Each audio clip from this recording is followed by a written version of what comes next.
Who is Thanos in Squid Game Season 2? He's not the Marvel villain you're thinking of, but a new, mysterious character played by none other than T.O.P., the former Big Bang member. Known for his deep voice and captivating presence, T.O.P. has made waves not only in music, but also in acting. But his casting is far from ordinary.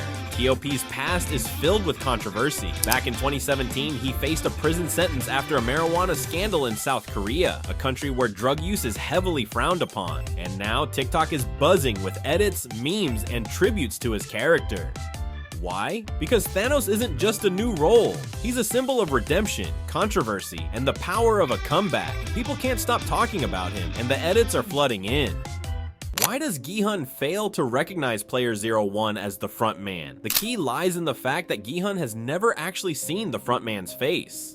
Their interactions are brief and always shrouded in mystery. Whenever the frontman appears, he's either masked or using technology to obscure his voice. Even in Season 1, when they share a limo ride, Gi-hun is blindfolded and completely disoriented after enduring the traumatic games. This disorientation makes it nearly impossible for him to make the connection. Given these layers of deception, Gi-hun's failure to recognize the frontman is not only believable, it's an essential part of the show's intricate storytelling.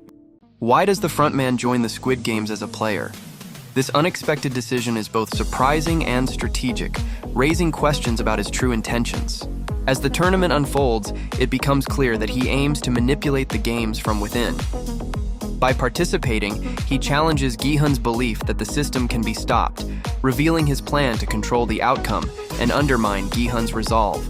Ultimately, the frontman's actions show that resistance to the games is futile, demonstrating the unbreakable power of the system and its ability to crush any hope of escape. Who is Player 120 in Squid Game? Player 120, whose real name is Gi-hun, is a character who was a former Special Forces soldier. Her life took a drastic turn after she came out as a trans woman, leading to her dismissal from the military and rejection from family and friends. With no support, Cho was forced to finance her own gender-affirming surgery. Desperate for money to pay off her debts, she entered the dangerous game, hoping for a way out. However, the character's portrayal sparked controversy, as it was not played by a real-life trans actor, raising important questions about representation in media. No one noticed this small detail in Squid Game Season 2. The main character, Gi-hun, is on a mission to track down the mysterious salesman who recruited him for the original games. In a tense moment, the salesman finds Gi-hun first and decides to play a twisted game of Russian roulette. He pulls out a gun, points it directly at Gi-hun, and pulls the trigger. However, the gun doesn't fire, revealing that the salesman was simply trying to intimidate him. This moment mirrors an interaction from Season 1, where the Gi-hun also fakes firing a gun at salesman. Did you know that Thanos from Squid Game is not actually who he seems to be? Here's 5 craziest mysteries about Thanos. His appearance and stage name Thanos is based on the Marvel villain Thanos.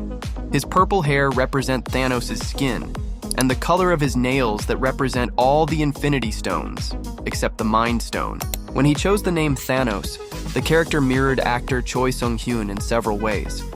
Both were former rappers who struggled with drug use and enjoyed dancing. In Squid Game Season 2, Thanos speaks 3 languages: Korean, English, and Spanish.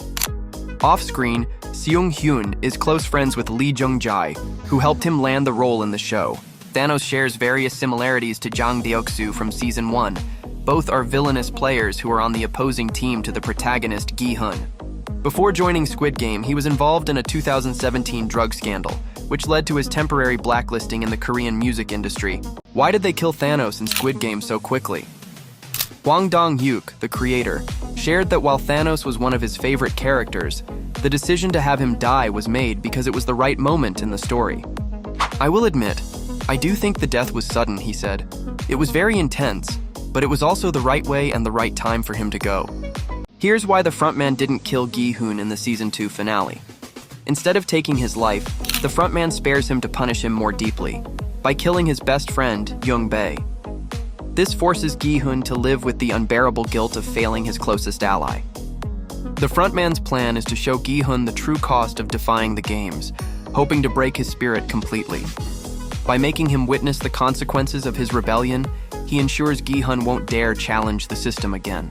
In the intense Season 2 finale, we saw his best friend, die at the hand of the frontman while Gi-hun watched helplessly. This moment, filled with emotional turmoil, could be the tipping point for Gi-hun. After all he's been through, the trauma, the loss, and the overwhelming grief, this might be too much for him to handle. It's possible that in Season 3, we could see him step into the role of the frontman, not to continue the vicious cycle, but to finally put an end to the games once and for all.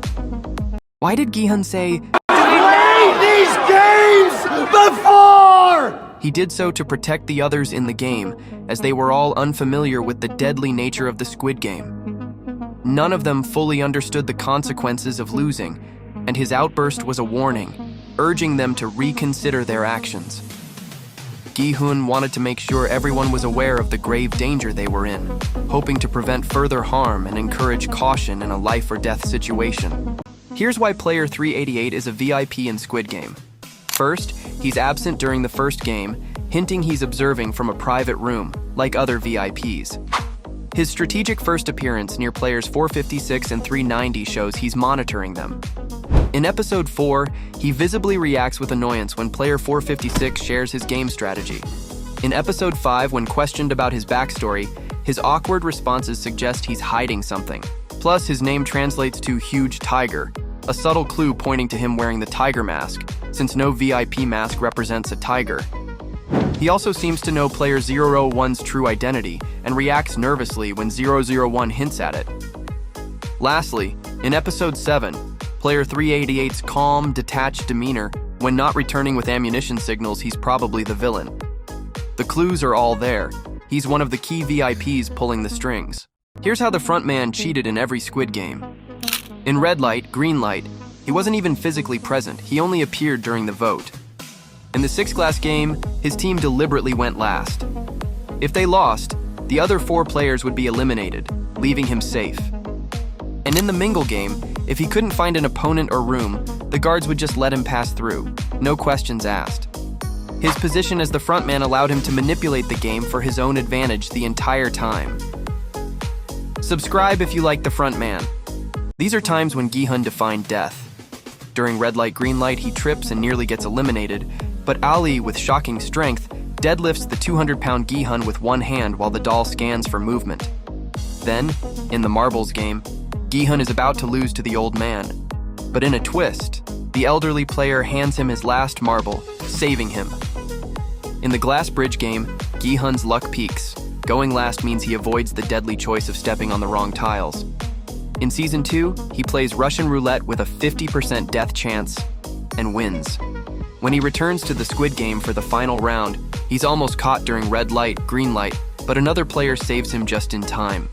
These are the most heartbreaking betrayals on Squid Game. First, Cho Sang-woo's ruthless betrayal of Ali Abdul.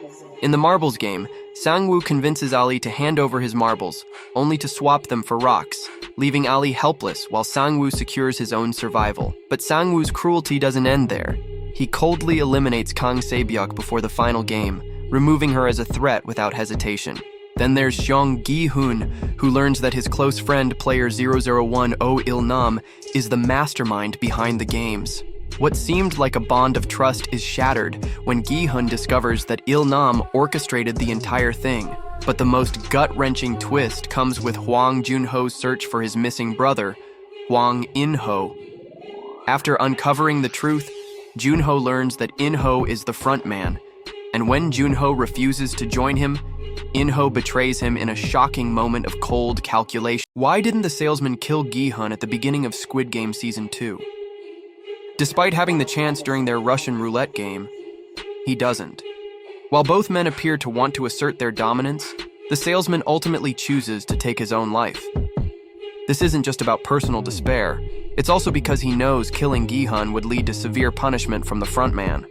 The game's strict rules forbid random violence outside the sanctioned events, and the salesman understands that breaking those rules would result in dire consequences. His decision reflects both fear of retribution and a lack of control over the situation. And that's why